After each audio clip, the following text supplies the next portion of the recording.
non-denominationals. Welcome. Playing Burning Crowns, Hour 2. Let's get back into it. So, AP, do you think you're ready to keep going here, or should Okay. Should we jump over? If we want to jump in, we'll do it. I'll definitely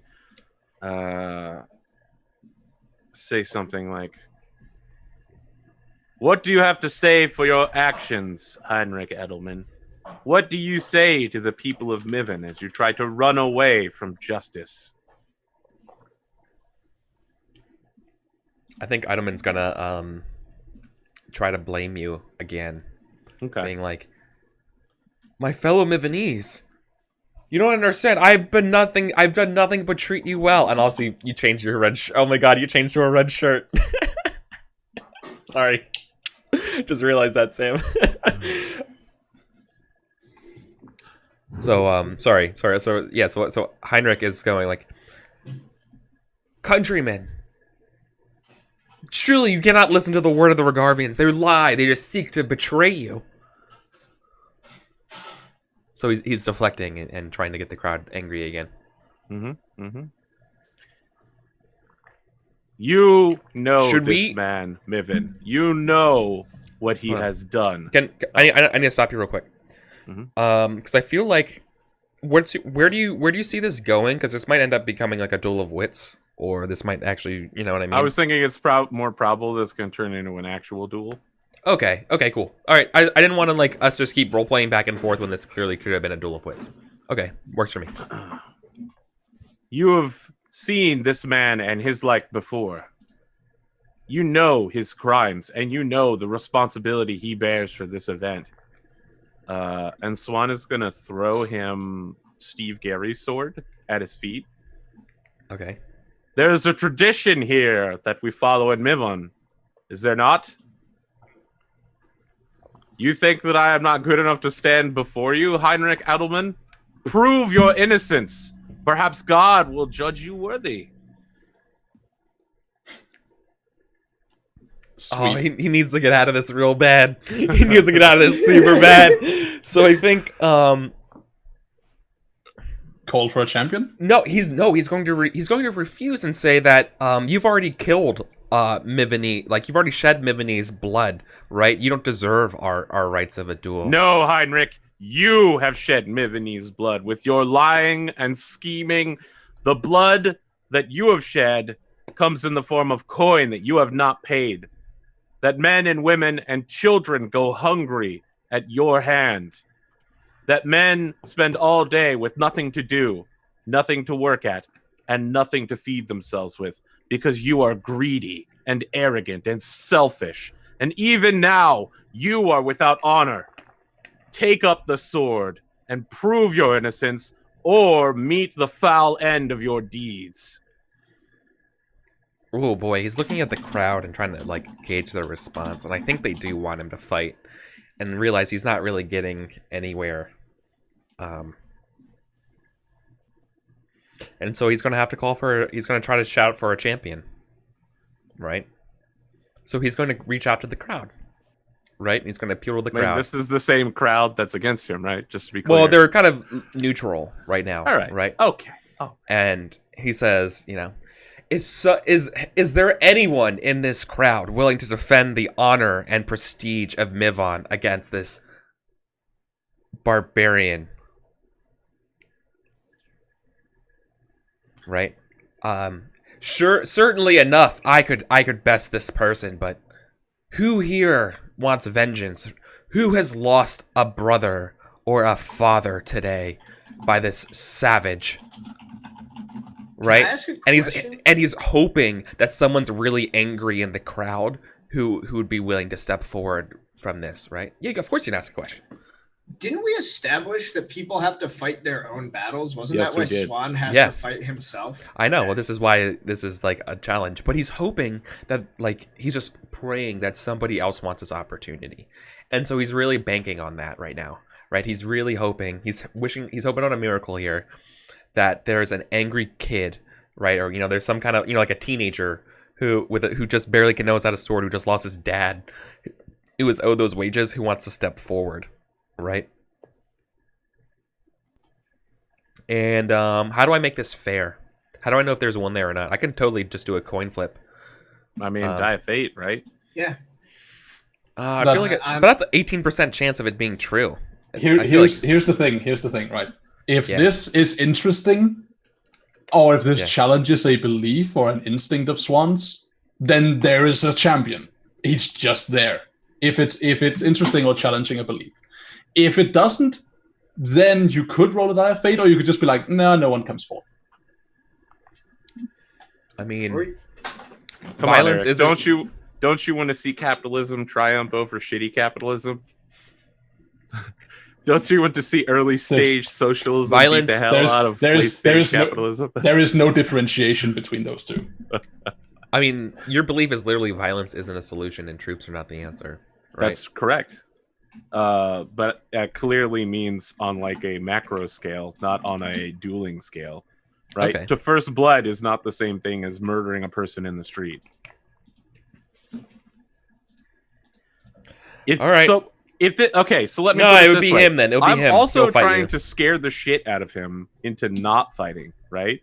Yeah. I think that he is incompetent, but I will definitely duel him if that's what he wants to do. No, he's gonna duel you. He can't. We'll throw down. You can't as a There's just a tremendous amount of peer pressure that there's no way he could back out of this. Great. Right? And then he's like, "Really? No one?" as he goes for his sword. Then, right? All right. I mean, I'm gonna win this duel, and I'm gonna get my own. So sword once again, back, this is another sword test, right? Wonderful. Just sword for sword for the first blood. Is there any chance this guy is not skilled at sword like my last opponent? Yeah, I mean, this guy definitely has sword, but I'm gonna say he has a sword of 2. He's that guy who he's like a merchant, and it's like everybody in Mivon has to learn sword, so he just hasn't practiced any swordsmanship since grade school. He's literally Swan 20 years ago. Yeah, very much so. Basically, this is bad because there's a pretty good chance I'm gonna fail this. Then,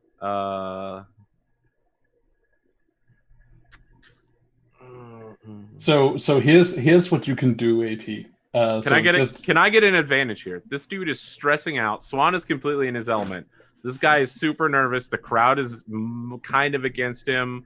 Swan is surrounded by bodyguards. Like, there's no chance this ends well for this guy, even if he wins the duel.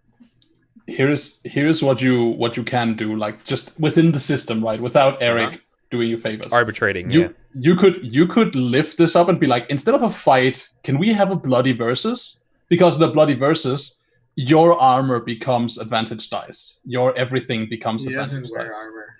I do wear armor. I have leather armor that I always wear. Yeah, I thought you didn't have armor training. Yeah, I don't. But you can still wear armor without armor training. Correct. Oh, yeah, but you take a disadvantage. Not very good at it.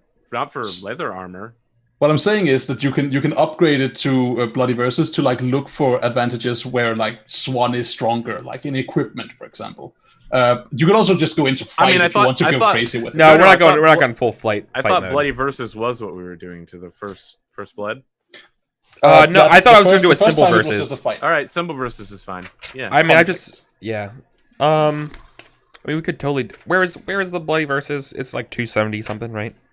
Something like simple that. Versus is fine if we want to solve it like we have all the other duels. Yeah, that's an easier, more elegant one. I want to jump back to leveraging for advantage for psychological positioning.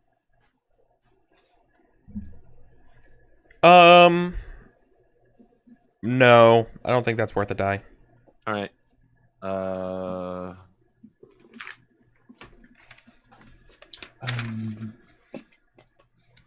You could make your bodyguards like play rough, right? You could have them form the ring and then like shove him and so on. Like, all right, you could play unfair is what I'm saying. Where is the bloody versus, guys? In the book? It's in the same page as fighting. It's in that chapter. It's just before. It's on page. Let me find it for you. 426. Perfect. Yep. Okay. So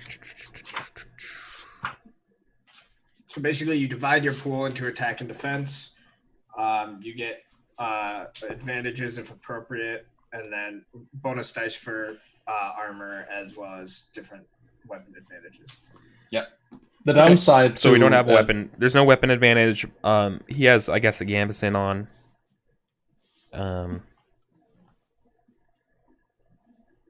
And then general advantages: higher reflex, longer stride, appropriate forks.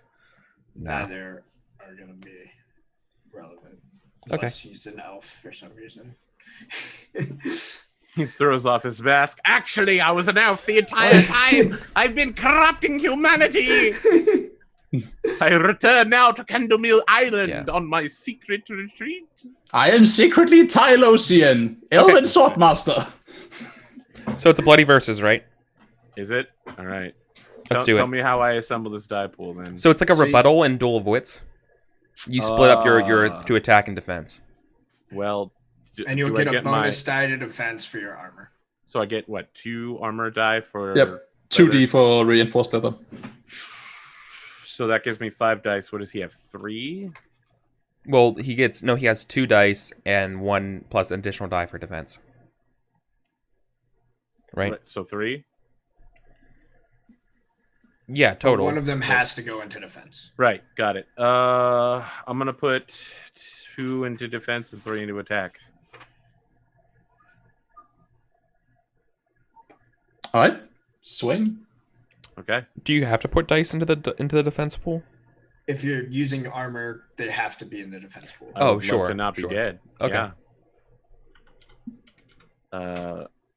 So is he putting anything into his defense pool, I guess, beyond his 1? Do I have to declare that right now?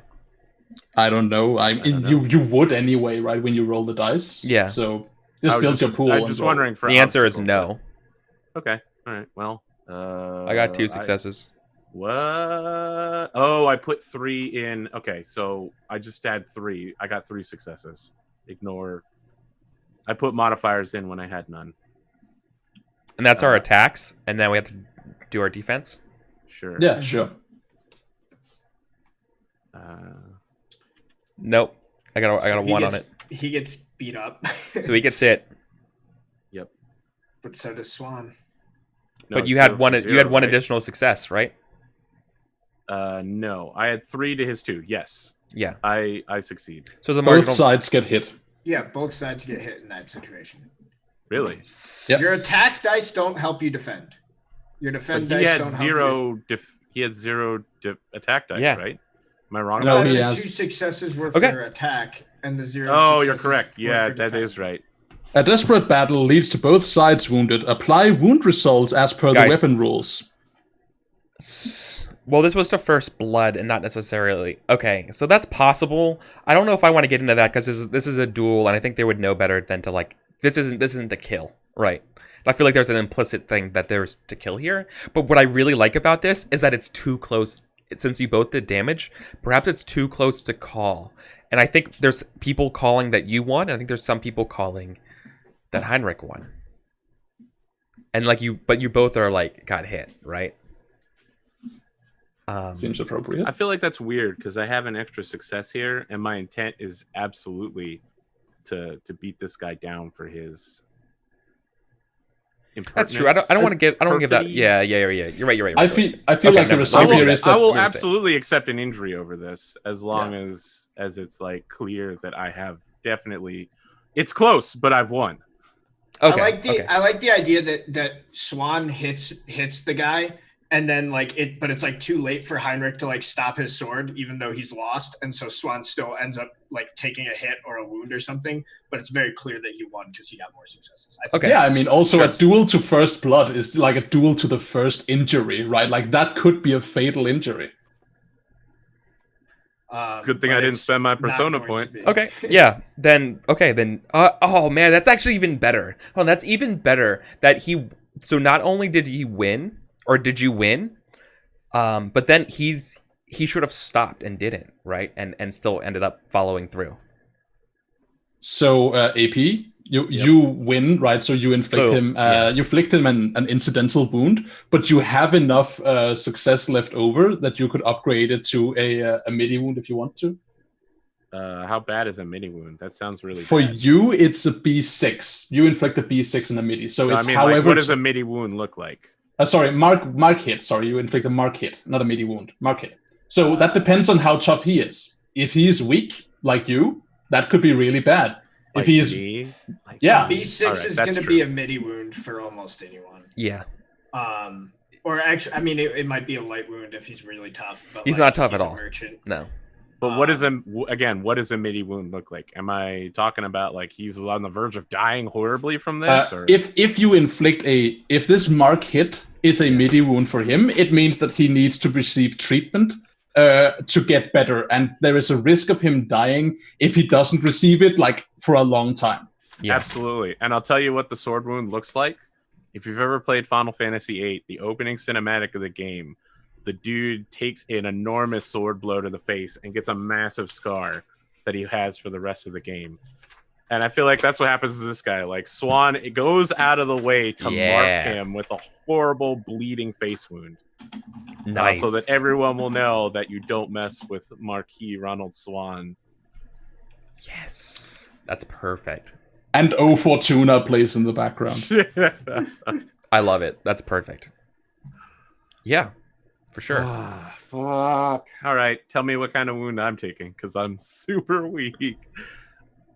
So it should be an incidental wound because he doesn't have enough add to bump it up. And most likely, if his power is B4, an incidental wound with a sword is B4 wound? It looks like light to me. LI? It's probably a B3 or B4. It's either. Let me look at it. Where are the wounds? Look at these fucking nerds opening their book. They're like, I know. I don't know where this it is falls dude, this on is this is the part of the game that I just do not get. This is just okay. Right. An incidental wound is half of his power exponent plus the power of a sword, which is 2. So if he has B4s and everything, which he probably does, then it would be a B4 wound.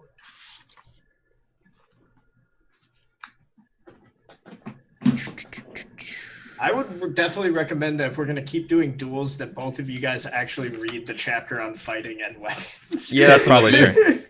Okay. Yeah. So is it a B4? Yeah.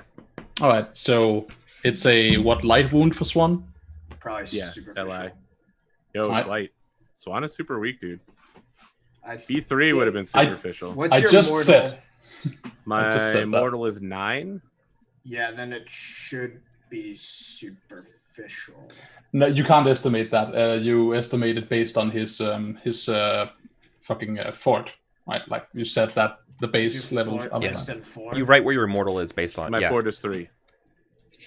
Well then, it's a light wound. Sorry. I have 5 will, 5 perception, 3 fort, 3 power. Yep, it's just the start of a light wound. That's okay. That's only -1 die. They're minor injuries. You can shake that off. Like if you sit down and catch your breath, you can like get rid of that light wound by making a health test to recover. If you fail it, you will be hurt for like 24 hours or something. Okay, I definitely want to do that. I want to get my Steve Gary sword back from this guy, and then go do a little bit of drinking in the tavern. Yeah. All right. Yeah. Well, I think you totally get your sword back from him, right? So what kind of health test am I looking for? It's an up to test. I'm almost 100% sure it's an up to test. It's totally an up to test. Nope, I fail. Right. Wow. Okay. So I gotta wait 24 hours. The pain. If you fail, the pain remains for 24 hours minus your fort exponent. All right. So basically, until tomorrow, I should take it easy. Yeah. Well, which is pretty reasonable. I think everybody's kind of okay with you hanging out there. But yeah, you just solved a crisis with a duel. Me? No. I solved a crisis with a series of amazing speeches borrowing from the likes of John F. Kennedy and Bane, inspirational speakers for us all. Yes. Oh, forgive me for misspeaking. Really? Really, Sam? I know you did that, but Donald Trump borrowed from Bane, and that's how you know that Bane is the go-to guy for inspirational speeches. Yes, very bigly of him. Okay. Wonderful. Thank you. Let's go back over to maybe like Sulius, let's do some stuff with Sulius real quick. So How has the tower changed, if at all, from me getting rid of the batteries? That's the thing. It hasn't really. The batteries weren't really for this tower. Okay. So I'm just in a dark room by myself then. Yes. Well, I guess I'll go upstairs. I mean, you know that the magical energy here has faded, right? Like, you know that it's no longer it's not doing what it did before. Unholy or All right, well, I'm going to go find Mason and let Mason know that you're just like there's nothing important in this tower, nothing useful for our purposes. It's time to go back home. So yeah, I'll head upstairs. All right. Well, then maybe if that's happening, then Mason, what have you been doing while this was happening? Have you been researching? Maybe. Yeah. If like that depends your first belief is what I'm thinking. I totally agree. Get you. I will put this to you. After this revelation and summary transformation happened, like, what was that like? Because that might define like what Mason has been doing, right? I mean, growing horns out of your head has to be relatively painful. Yeah. Like a giant migraine, right?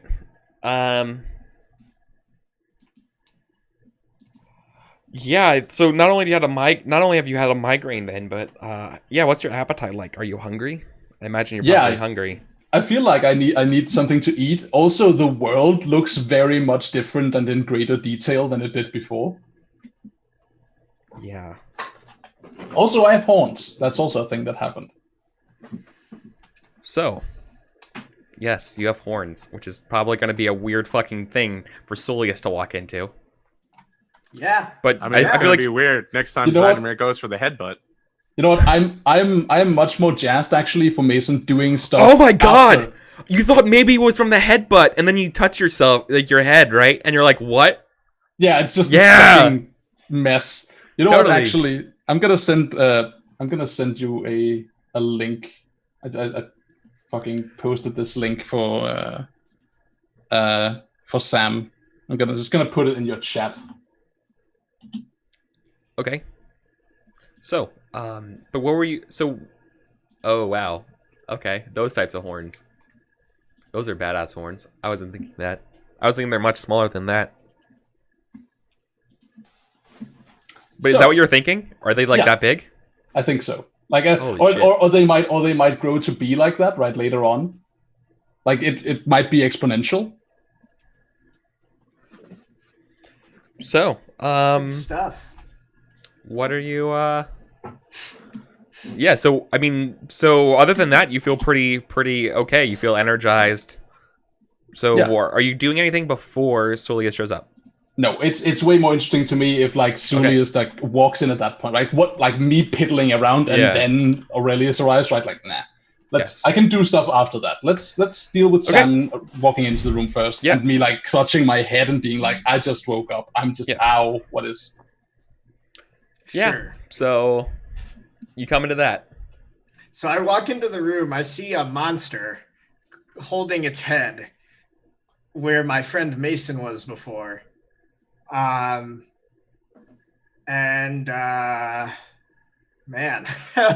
I think Aurelius is like, who are you? What have you done? Where's Mason? No, I can't. How the hell would I recognize a horned creature face down as Mason?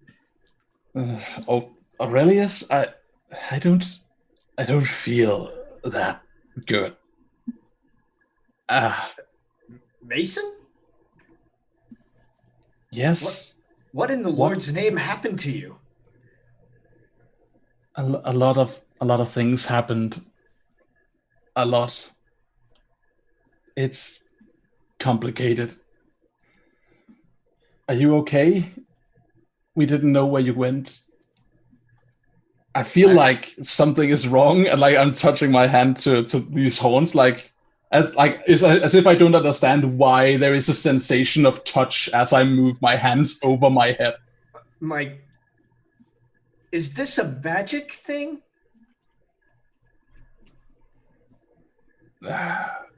Yeah. No, I think I know what this is. I just didn't expect. I didn't expect any of this. There is perhaps, and like Mason considers like, should I tell Aurelius? And instinctually, they're like, no, of course I shouldn't. Right? He doesn't need to know. Because this information is not his to know. But I think like I'm going to act in spite of my instinct here. Like Mason basically thinks better of it, right? Realizing that this situation is too weird, and just kind of like gestures forward to you, and they look up on you, right? Like shaking off their migraine as they look up, and their eyes are like glowing, like this amber glow. As they look up on you, and they're like, it's no longer even Mason's eyes, right? Like it's like these like they're like cat's eyes, like yeah, they're like the entire eye is a cornea, right? Like there's basically no white, and there's like the dragon slits, right? Like in there, when they look up on you, like you should probably come see this. You asked, it's only fair you know. I guess I will tell you if you will tell no one else. I don't think he like really answers. He's a little bit taken aback by this whole situation. No shit. Yeah. Yeah. I assume that's a non-committal yes, right? Yeah, he'll just like walk over and look at what they're looking at. Yeah, I show him the correlated evidence too, because like I could like try and go into all that shit, right? But I just realized that. Then that's this. Then okay, so there's two things, right? You realize three fundamental truths at the exact same time. No. So the big one, there's two. It's a double whammy. The first whammy is yeah. So Mason is dragon blooded. He has the blood of Regarvian. And for some reason, that is giving him draconic powers. I think the second big one, the big revelation here, is that you would see is that Noleski and Natala aren't technically legitimate. And the entire rest of like at least a solid portion of most of the noble families. He's like reading this and he's just like, how long have you known? This isn't one of the books we found. I have known for a couple of months now about Noleski and his sister. I didn't want to tell because I don't want either of them to get hurt. They serve a piddling function now. I thought maybe once I found the Regarvian heirs, I promised Powell, I could arrange for their quiet disappearance. They could live somewhere else, peacefully, and without worrying about the headsman coming for them for impersonating royalty. There will be no peace, Mason.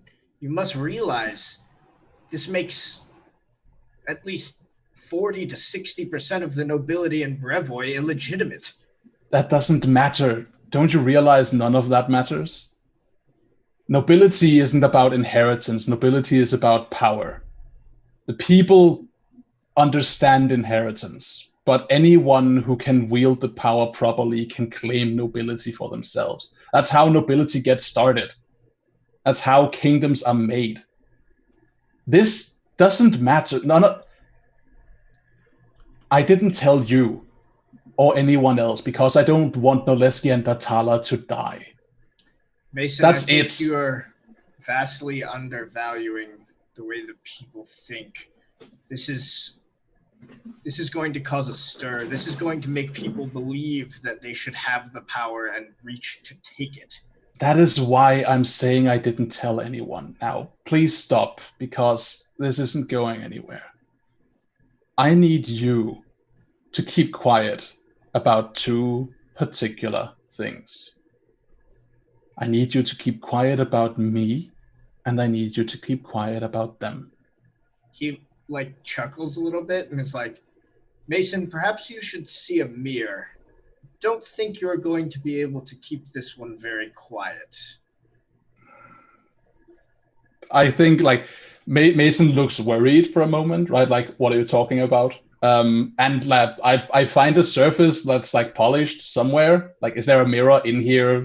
I probably, because Aurelius has like probably like a shave. Oh, your shave. Yeah, he shaves his head every day, so he probably like gives you like a small like polished like piece of steel or something. Cool. Yeah, I gaze upon what I have become with horror and fascination, and have a long silent moment where I'm just kind of mulling things over in my head, and there's like this the tense moment of silence abates after a certain amount of time. Mason lowers the mirror, passes it to you, with like kind of like a resigned body language, and they say, well, I guess I can't keep most of this hidden. In that case, just keep it quiet about my lineage. And I mean specifically about like being the heir apparent of Rogarvia, right? Like that is what she's talking about. And they're like, don't tell that's anyone. Not apparent to anyone. This is shocking, but it doesn't change much for us. It changes a good deal for me.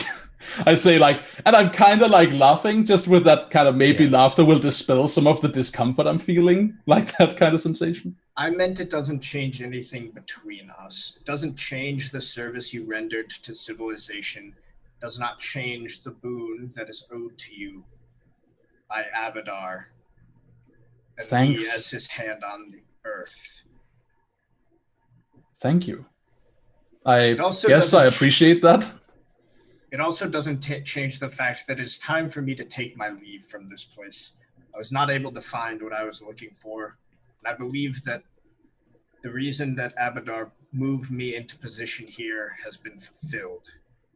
Where's Zidomir? So, just because I want this to be a thing Mason does, I feel like at the mention of Zidomir, Mason, like, there's a sensation like of the world like changing perspective for Mason. Like the room distends. Aurelius looks different. And I feel like there's this like predatory need to bite a particular guy's neck clean off for a second. I'm just like, that has like this rolling internal, almost like draconic rumble.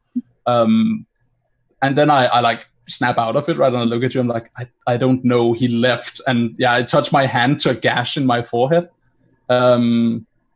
He struck you. That's a way of putting it.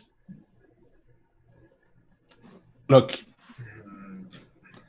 he was worried you were gone. You didn't give us much notice that you were leaving. My bodyguard does not get an easy excuse like that to hurt my friends and companions. I appreciate that. Come, if you would, let's find him.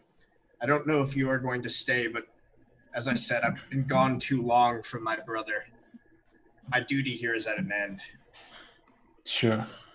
Look, you can leave. I'm going to stay. There's more knowledge yet that this tower holds that must be mine. Both for myself, but especially for myself. I say like gesturing upwards at myself. But also for the endeavor to the south. Let's go find Zidomir. Yeah, sure. So that I guess that's what we'll do next. Yeah. Can we find it? Like, I don't even know like what kind of test that would be. Or meanwhile, back at the farm, Zidomir is stuck in the middle of nowhere. It's not. It's you just find him. Like, there's no. I don't think there's a test necessary to find him, right? Yeah. So when we find him, I approach him, and I say in a very stern voice, Sir Zidomir, what made you think it was appropriate to injure my companion? Well, I think upon the revelation of Mason having horns, I think Sir Zydomir probably says something to the effect of, "You're right. It appears that I probably should have done more." It is your job. What is that? Shut what up. is wrong with it? Shut up. Okay. It is your job to serve, Zydomir. It is time for you to make a decision. Do you serve House Magnar? Are you Sir Zydomir Magnar, or are you going to serve the Prophet and his chosen one? Are you going to do that? Because if not, I cannot trust you to stand by my side. You are no more than a rabid dog needing to be put down if you are hurting those who can serve and help save civilization. Really? You're giving me this, dude. It's your character. I feel like Sir Zydomir would want to leave, but I feel like he's your money. Like you spent points on him, and so like I don't feel right. This issue if I wasn't okay with that. Right. Okay. Cool. Come home to Swan, Zydomir. Well, no. I think Sir Zydomir is going to leave then, right? I think Mason wants to like try to like intercede and be like a gentler voice in the situation. See if I can twist him a bit. And as you're saying this, well, like, I'm imagining Aurelius having like a very hard body language, right, to match the message you're giving. Oh yeah, for sure. And I put a hand on Aurelius's arm, like I'm like, Aurelius, there's no need to be that rough with him. And I look to Zydomir and I'm like, and you don't oversell yourself. You didn't punch me so hard I grew horns, okay? This had to happen. No. No, I think we see Sir Zydomir is taking off his armor and throwing it on the ground, and saying that Sir Zydomir Magnar of House Magnar is nobody's dog, and he throws down his armor and stuff and says, "Enjoy the bed you made," right? As he storms out. I will give you one more chance, Sir Zydomir. Join the right side, save your soul, and work to save everyone else. Otherwise, you can sign yourself to doom. Are you testing him here? Like, do you want to force this issue with a test, or because otherwise he's not going to listen to you and walk? Sure. I mean, if there's no way to convince him, that's no. You can, but it's going to require a test, right? There's like. Okay. I mean, so just to finish what I'm saying, I'll say he's getting ready to take off his. Like he threw off his gloves. He threw off his gloves, right? He's like getting off the shoulder parts, right? He's undoing the straps right now as you're telling him that, right? So like Aurelius like changes his tone a little bit and like puts a hand on his shoulder and says, "We've come far together. You've seen much with me. Do you doubt that I know what is to come? Do you doubt that we need every man possible standing on the wall to protect from that inevitability? Don't do this, Zydomir. Don't consign yourself to darkness. Step into the light." And I'm trying to use suasion here. That even though you don't like the direction we're going, it is in your soul's best interest. Yep. Yeah, I mean, that sounds very suasion-y. Cool. His heart's telling him this is, his gut's telling him this is bad, right? Being like, fuck this. What's the consequence? Plus, I used to like this dragon lady now, right? Like there was this, like this is a really complicated situation. Being like, you know what? Fuck it. I'm gonna go. That's a good point. Right. Is it possible that if Sam fails this test, that I could maybe, because I like Zydomir, right? I like the character. So is there a chance that I could try to do something to keep him in the fiction after this, if this fails? Are you trying to help him? Just make him stick around? Yeah, I do. But like at the same time, I think if I help here, I am bound by the failure. Then he doesn't come. So I think. But you can always escalate, right? Yeah, but I don't feel like I want to. Right? I feel like I want to be able to give it a shot myself if this fails before moving on to doing other stuff. That's a very, very good tactical decision, I think. Okay. Yeah, I don't think I would have accepted help anyway. I'm not gonna lie. I need to do this myself. So the question though is like, I mean, in general, Zydomir only has will 4. Is there any sort of conditional ob for the fact that I'm literally asking him to like turn his back on his family and house, or is it just static? No, I mean, this is definitely a conditional ob for this, right? I think one. I think probably one's fair. Okay, and then unfortunately, Zuzumir has the blank stare trait, which increases the ob to suasion him by 2, so that's a total ob of 7. I mean, the consequence of failure, right, is that you lose the chance, and he walks out, right? Sure. Do I want the difficult suasion test, or do I want to keep my bodyguard?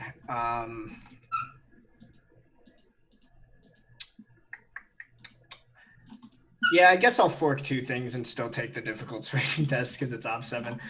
So I'm going to fork in doctrine as well as persuasion.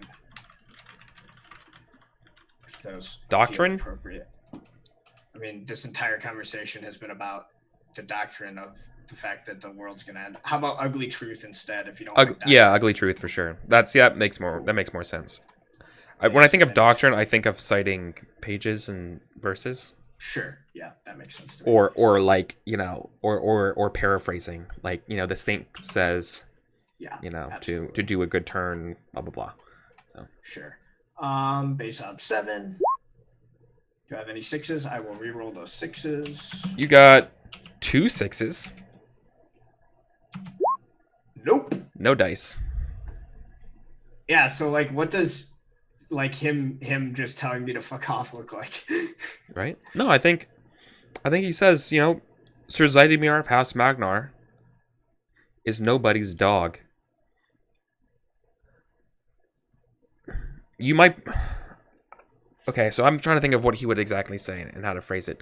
But I think he's saying something like, if it comes down to defending the wall with this, right? Like, what cost? Like, at what are you saving? What are you letting build this wall with you? Right? Like, your vision and your pure vision is almost blinding you to these strange bedfellows you're making, right? And they're not cool with it. Yeah, I mean, so that's what he's gonna say it kind of tactfully, right? So I think he says something like, you know, I think he says something like you're making, yeah, he's like he doesn't so Zidimir is nobody's lapdog, and I don't know, it's like I keep thinking about like you have to sleep in the bed that you make, right? You make your bed, now lie in it, and with these strange bedfellows of yours. Sir Zidimir, you have heard me say 1,000,000 times, I will do anything to ensure that the end does not destroy all of humanity. So long as a sliver of a sliver remains, I will make any sacrifice necessary. We do not make friends with our allies. We do not make peace with them. We do so with our enemies. That's why I joined the House of Gorham to the House of Abadar. That's why I stand beside Mason, no matter what. They would not be here if they could not serve on the wall. And you are proving to me that you shall not serve. Go, languish in the darkness. I will see no more of you. Cool. And we just hear like the thunk as the breastplate comes off, and we hear the heavy footsteps of him leaving. You're muted. Mason is muted. Sorry. I'm definitely going to do the thing I said I was going to do, right? Yeah. I'm going to try and convince him on my own. As Aurelius is like turns his back on him, right? And it's like, I shall see no more of you. All the romantic tension. Yes, exactly. Well, he hates Mason now. He has a belief about how much he hates Mason. Oh yeah, but I'm going to. That doesn't mean beliefs don't care about love. Right? I'm going to try to twist his pure and wonderful love to something better for me. So I want to like I want to stop him, right? I put a hand up. I definitely stop him physically, but in a non-violent way, right? I put a hand like to him, right, like this, to him, and I like walk around him to put myself in front of him, and I say, I understand you. Aurelius says you are not fit to serve on the wall. But he would already know that if he had seen what you are doing. You do not want to give up Saitamir Magnar to become something else for prophecy.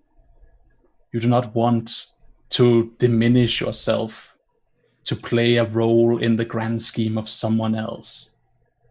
You have always tried to be true to yourself. And every turn, it has left you betrayed and abandoned by those you gave yourself over to. You try to do what is best and right for a knight, Swan banishes you from his service. You try to do what you think is right in this moment, even though you may not know. You try. And Aurelius turns his back on you. That's not because they're bad people. It's because it's not your place. Your place is somewhere different, where you can be yourself, do the things your heart tells you to do, act in the way that you think is appropriate for a knight, for a strong man who has a greater destiny that he will carve for himself. And that place, that strength inside you that drives you to do what you know to be right, in defiance of what those who would profess themselves your betters tell you to, that strength is a place from which you can draw true power. It is a source of actual strength of the body and the self, and it is something that leads to me. You should be by my side. We will go the same places, but you will not be anyone's lapdog. You will come to understand strength and your own path in the world because I will show you. This is a hard sell. Yeah, oh my God. This guy's literally spent the last 6 months learning how to kill Mason. So this is what he fucking trained for. Yeah, but also think on like why he has done that. Right? It's because of those exact things I said. He has been trying sprouting out of your fucking head right now. I know, you have horns. This is really hard. He has been trying to do what he thinks is right, and everyone, like, because that's what people are telling him to do. And then when he does it, everyone who has been telling him to do so have just like slapped his hand away, right? That's not even close. That is completely the case. Falsification. So he was banished from Abadar's service for refusing to follow an order and going to save your life, for which you rejected him. No. That is not the case. That is historical revisionism right there. That is not what happened at all. What happens here is this guy is a knight. He's been trained his whole life to do chivalrous things, acts of strength that he believes to be noble and right.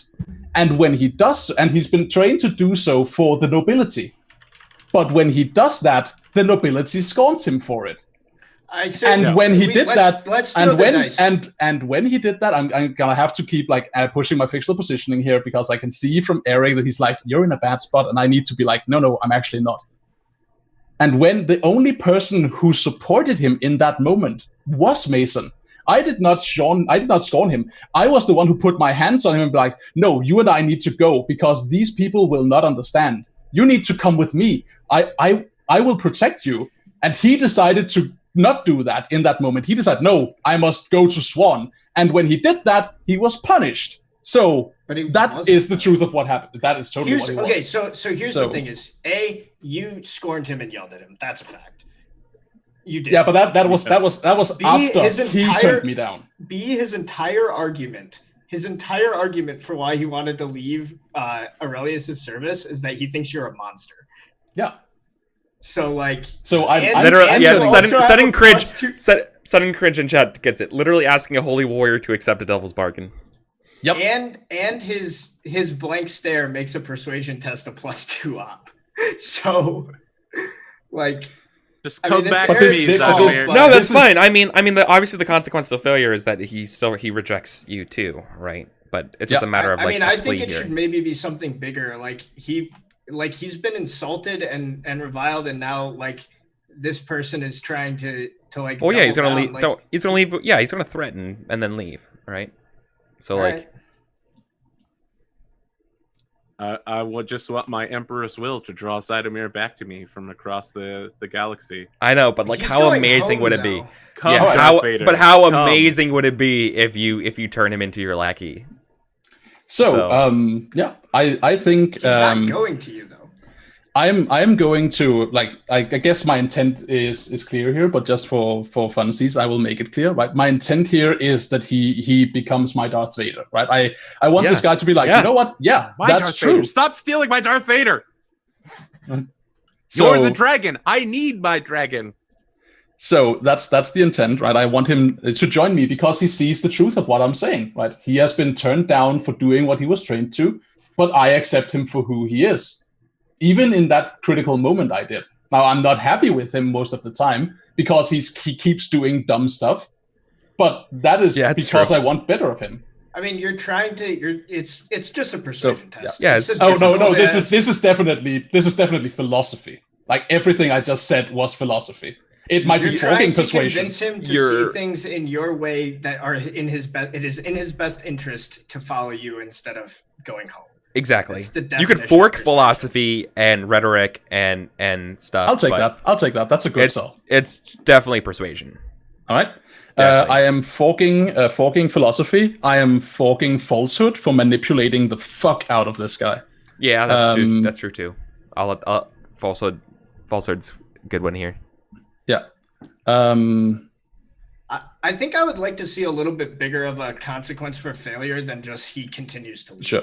I need to finish my forking here. Then I will fail. I will not roll before we have a consequence down. Rhetoric. I'm definitely forking rhetoric. I'm forking. Oh, sorry. I thought you were done. Sorry. No. I'm forking soldier-wise to appeal to him. You're a soldier. You're a knight. We call him. You're a knight. But he doesn't have any life paths for that. All of his life paths are noble court.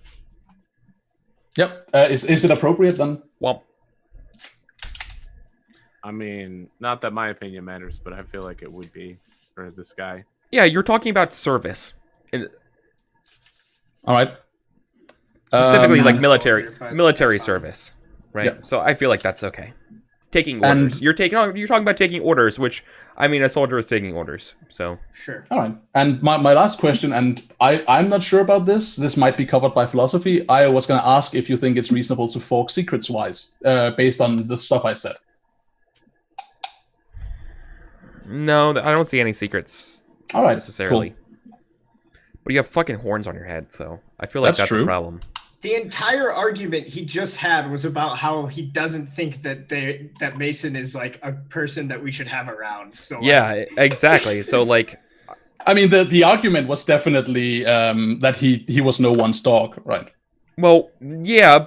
He's upset with Solius because he's like, like, just be a good boy and do this thing. He's like, no, fuck that. But also, especially because I don't agree with you, Mason. Like, I don't. Sure. Yeah.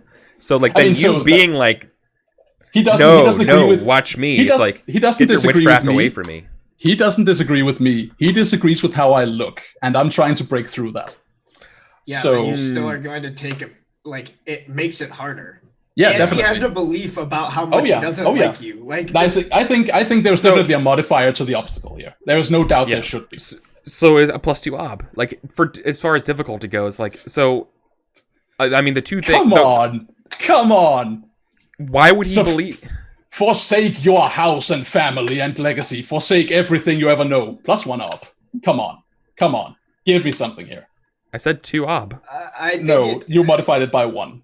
For me, but I agree. Like, he has an entire belief. He has a belief about belief is true. Hold on. He has a belief about how much he dislikes Mason and a belief about how much he should follow Aurelius because Aurelius is a prophet. I think that's actually fair. Yep, I agree. I want so +2 op is okay with me. I think that's appropriate.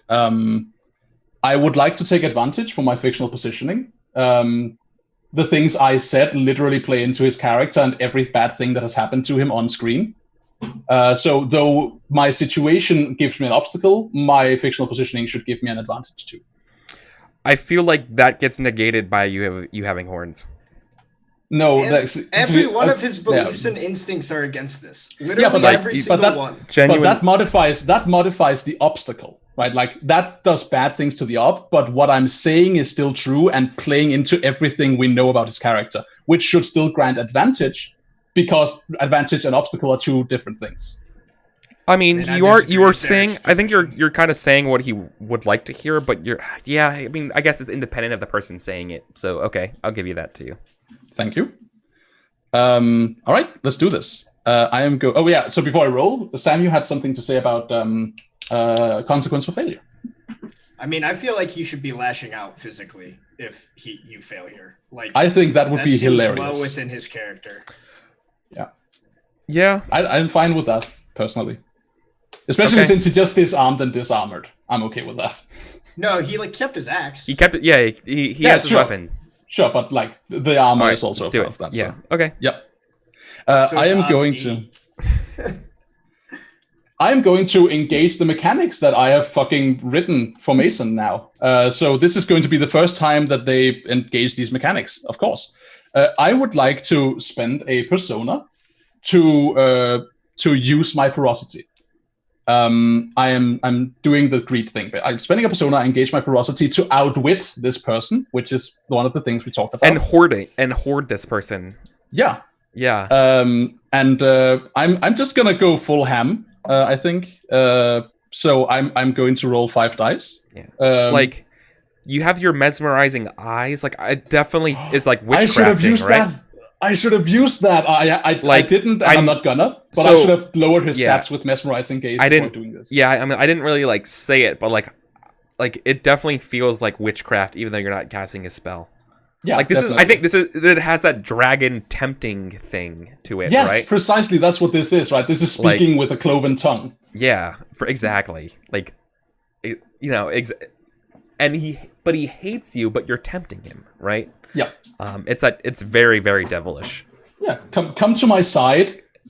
Follow me because I understand you. Be loyal to me, and I will show you much better. Yeah. Right. Yeah. All right. He's like, I hate Sulius. He's like a teenager. He's like, I hate Sulius. I'm so confused. And you're like, smoke cigarettes. Yeah. Yes. Exactly. Come and be cool. You want to be cool? Get back at your parents. Yeah. Yes. Okay. No, that's that's right. Exactly. So I have never played a character with emotional attributes before, so I don't fully understand the ramifications of what I'm doing, but I do understand that I can spend the persona to gain 5 extra dice because that's my ferocity exponent. Yeah. So and you take a test to your ferocity based on the ob, so it'll be an ob 8 ferocity test as well as the persuasion test. Yeah. Yes. What happens if you fail this test, though? If I fail this test, the consequence the consequence you stated comes true. Yeah, I just gained the advancement test for ferocity no matter what. If you give me a circumstance in which you want to call for a steal test, ferocity can never go down. It just can slowly escalate. Yes. Oh, okay. It's like a nature that can never go down. Interesting. Yeah, it's basically just greed. Okay. Yes. Sure. All right. Sure. Let's do this. What's the opposite? Really good. 7? 8. What's his will? It's 4. His will is 4 plus 2 disadvantage plus 2 for blank stare. Yes. All right, let's do this.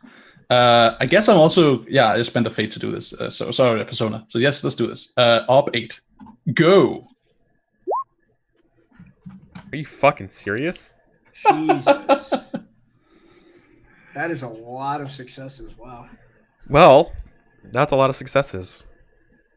And I have fucking an obstacle penalty because I am wounded from his headbutting me, and I forgot to do something about that. So it doesn't matter. Oh my god. Intent comes true. Okay. Yeah. Cool. No, you. Okay. Wait, hold on. It wasn't philosophy. No, but it's the same exponent. Sorry, it's still D3. I was like, wait, what? So, I'll take the challenging persuasion test. Your intent comes true. fuck. This is some serious shit. Okay, that means this is like okay. So he would definitely. So this means this is like in violation of his third belief. This is like this is how Black Knights get born. He's literally like, cool, sweet. I'm gonna give up the Holy Order and be a free-loving dragon henchman. Yeah, congratulations, you are now a dragon knight, motherfucker. Good for you. Yeah, so like, yeah, right? Like, so he stops, right? And stuff. So like, how do you welcome him into your embrace? I feel like that's probably what it looks like, rather than him being like, oh my god, Mason, you're right. That's you're right. You know all the things. I feel like it's like, you know the moment when you win him over. And so what do you make him do to like show that he is now in your service or like a friend with you? Like, what does that look like, right? So like so like we're in the hallway, like Sulius is in the background, right? And then in the foreground, we have like the giant like doors getting ready to leave, and you're like right near those doors when he was getting ready to walk out. There's still some light coming in, so it's like very dark, very like stark lighting, and yeah. So it was the arm on the shoulder, and I was walking around him, sorry, talking to him. And all the while I was doing this, I've just been getting closer and closer, right? And my face gets closer and closer to his. And there is like a great focus, like on camera work. There's a focus on the eyes, right? Exactly. There's a focus on the glow behind the eyes. Oh, yeah, for sure. I was thinking the same thing with your eyes. Yeah. Yeah. As I put like a hand on his chin, right? I at the clutch moment, I invade his personal space completely, right? I'm like, hand on chin, being like, you know the truth of what I'm saying. There is no strength in this world but that which you make for yourself, in the truth of who you are, in the truth of who you dare to be. I will show you. And then, like, from there, the part of my intent that is him being loyal to me, I feel is on you, right? Like, I'm more curious to see what Saitomir's gesture of loyalty is than for me to dictate it. Though I would, like, in fairness, I can come up with it if you can't think of it. But if you have an idea for like, what does it look like when Saitomir, the newborn dragon knight, offers loyalty, then yeah, I'm in to like hear what that idea is. Well, I mean, I was just more interested in whether or not you treat him like a peer, or if there's a very like power difference between like. The power difference is there, but it exists like purely mentally, right? It's a I touch him like, and I talk to him as though I'm talking about offering him strength and talking about like I will show him stuff, not like you will kneel and serve me. That's part of my intent, but it's not part of my rhetoric. That's right, what I mean. So like I wasn't sure what this ends up looking like, and so I wanted to field that from you. But okay, that's cool. No, that works. Okay, I'm showing him. The relationship here is being beholden, right? Without being.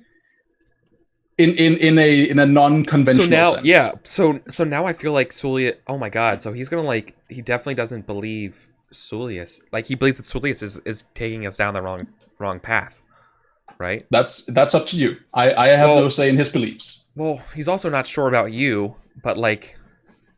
I know one thing he's sure about me now. Yeah. So I guess what he says like before we go to our break, he's like. So my way, huh? Right? There is a truth to choice. Strength. Yeah, yes. Okay. There is a truth to strength. And it is always from the inside. So Sir Zaidomir is no longer a holy knight. He's kind of a free knight, I guess. I don't know. He shall be the first I induct into my philosophy. I mean, he's technically still bound to House Sertova. Yeah, yes. Technically. And I'm not asking him not to be, right? Yeah. I'm asking him to be something different. The loyalty I ask of him is about him, right? And in that case, in that sense, it transcends like concepts of like mortal loyalty, right? It's about, no, I'm about to teach you something about yourself if you stay next to me. Right? That's the witchcraft element, right? Like that, as you talked about, the spookiness of the scene is being like, it's that kind of more different and sinister loyalty we're talking about, right? The kind of thing that changes people fundamentally. Yeah. Okay. Well, let's go to our break and we'll be back. All right. It's top of the hour. See you guys in 6 minutes.